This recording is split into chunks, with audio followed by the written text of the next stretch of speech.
Hello and welcome to another episode of What If Civilization Started Over. I added a new layer, which is ethnicity, so we can see all the different ethnicities in what areas, and some are pretty interesting, like over here in the British Isles and the Balkans. Also I want to say that, this is releasing on Mother's Day, so don't forget to tell your mom Happy Mother's Day. But anyway, we can get right into this video.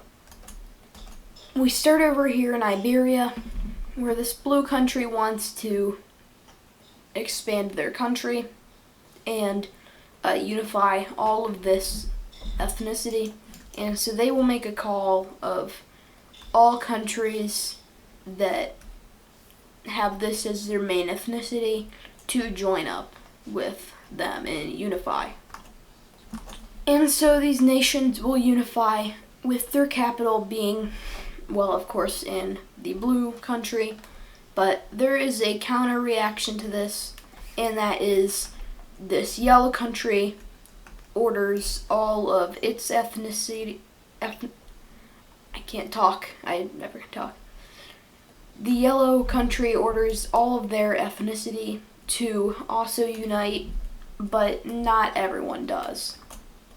And so some of these countries unify, but what it does for the pink team is much worse.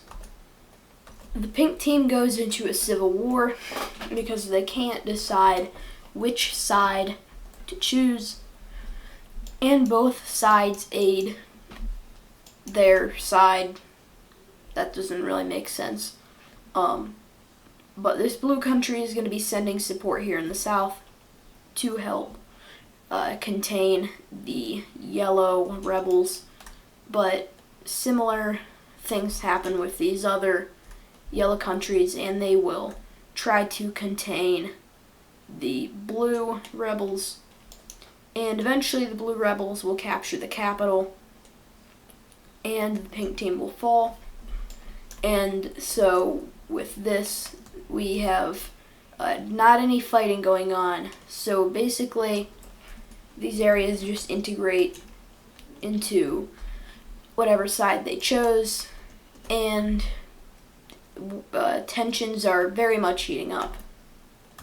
This northern part of this country, I don't know what color that is, but it will break away and unite into the blue country. And from here, this green country over here will officially unify with the yellow side, and Iberia will go to war, as both sides want to be the true controller of Iberia. And immediately, this blue country, or the Blue Union, will try to protect their capital, as the yellow country, the Yellow Union, does the same, and they will cut off a big portion of the blue country off from the main blue country. But the blue country, this is a lot of colors and ending in country, but basically this is just how the war goes. Both sides make gains, and the blue country looks like they're going to lose, and but then they pull off a surprise attack from behind and will encircle the Yellow Union capital city, and it will go up in flames as the rest of this southern Iberian area will actually break away and form its own government, which will begin fighting this Blue Union. And so there's 3 Iberias now, but this blue Iberia is going to just kind of run through yellow Iberia, and they will take what is modern day Barcelona, and they will take very important areas. And following this, we see the total just destruction of Yellow Iberia. But this southern pinkish reddish Iberian country goes up and attempts to take the capital of the blue Iberian country, but troops will arrive and this country will fall just as quick as its just as quick as the yellow country, and this part of Iberia will be united under one country. But now these Portuguese countries want to unite, and they will unify, but the parts of their countries that were not of Portuguese ethnicity will break away, and little skirmishes will begin happening. But this group will decide to start to unify with the blue country, but as troops come in to occupy it, Portuguese troops will begin to move in as well, taking back their old land. Not all of it, but some, and a border will be decided.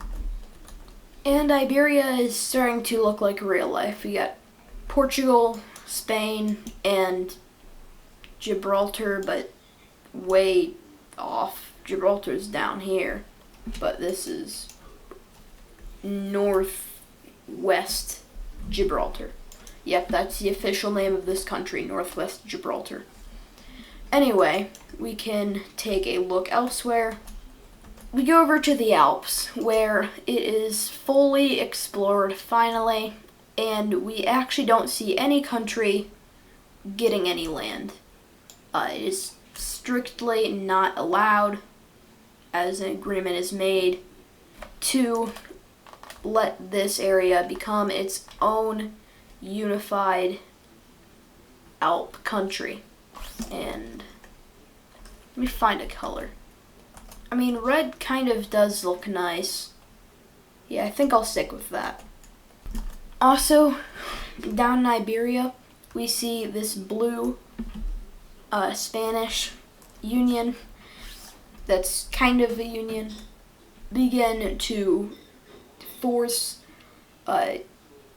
people of the yellow Spanish ethnicity to move and, replace them with the blue ethnicity, or even in places, just make their kids grow up in more of a blue Spanish culture, and slowly but surely integrate key parts of this former ethnicity. Well, it's still an ethnicity, but they start to integrate it into the blue country, and yeah, that's kind of bad because this ethnicity might get wiped out, and they're kind of moving them, and it's not like they're doing any like real bad stuff, like but they're just moving them to kind of over here and over here, and less right here, so that if a civil war were to, well, this isn't their main reason, but if a civil war were to happen, they would have this area under their control, and so they wouldn't be separated. But yeah, so they're not doing real bad stuff, they're just moving the people out, which is still kind of bad. But anyway, we're looking at exploration now, where I'm on the wrong layer. The Arabian Desert is being explored and is now fully explored, as well as some exploration down here in Ethiopia and Somalia, or at least what would be modern day Ethiopia and Somalia. And we also see exploration over here in Bangladesh as they go into modern day Myanmar and they avoid the Himalayas because that's hard to cross. But they do go more into Central Asia as well, and they begin to go very far, reaching this lake. The explorers in Myanmar now go south, going through the harsh jungles and going over as they explore this panhandle area. And there are two different groups that want to go different ways, and so they will split. One will go down here into Malaysia, and one will go over towards Vietnam. And these two groups tell these stories as they go on of the other group, and they begin to not like each other. They talk bad about each other, and they begin to grow separate. But for now, this group will settle over here in South China, and they will explore over and create themselves a nice little country right here. And they just kind of take this land, and they do not grow very large. They will set up their system and just kind of chill around.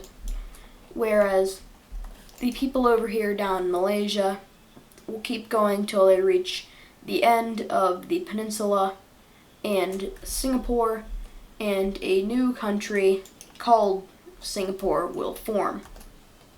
And so both of these countries will be set up, but remember this split, so in all reality, they're the same ethnicity. But anyway, now over here in Southeast Asia, I guess. I thought there was like Indochina, but also Thailand and Myanmar. But anyway, there is a lot of exploration that goes on, and it is very fast compared to other explorations, because a lot of explorers from India to Persia to the Middle East have came over here to discover what is here and discover the jungles and all of that, and they will begin to settle as different groups will sit down and form their own countries that just kind of hang around here. And there's just 4 of them, but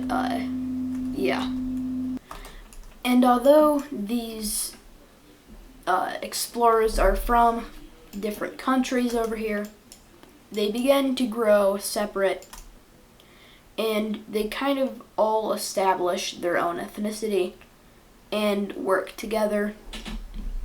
And obviously it's probably very hard to, but maybe there's people going up and meeting up, maybe not through here, but through different areas. And this was a very fast exploration, and so to trade better, all of these countries began to expand a little bit and to grow into their own identities.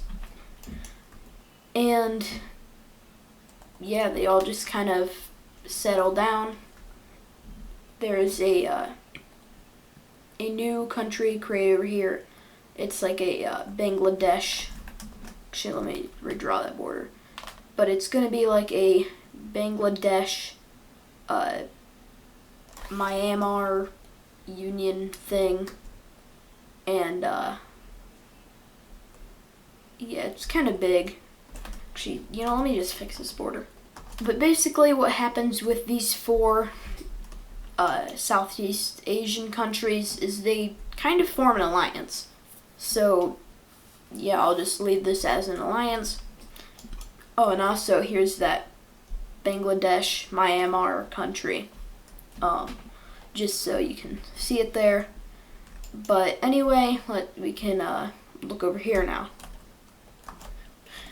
where we see a bunch of exploration happen as, it's cold up here, but, you can go over this way and it's kind of nice. Well, maybe, I don't know. And, so that's what they do. They keep going this way. And also down south here in China, exploration will boom. And suddenly, tons of explorers from across the world, and I mean that some from over here in Europe, will just explore a bunch of China, and exploration will just go crazy as a bunch of modern day China is explored. And this isn't like fast, like this does take a while, but it is, there's a lot of explorers coming here. And eventually some countries will begin to pop up, with the first one over here in this peninsula, and then another one over here, followed by, another one down here. And there are tons of little countries popping up, and a bunch of groups of explorers are just, claiming countries. And I don't know why that's there. They didn't reach Taiwan. That's an accident, but yeah, so borders will slowly start to get filled in, and we can take a look at what this looks like quite a while later. And here is what it is like a while later.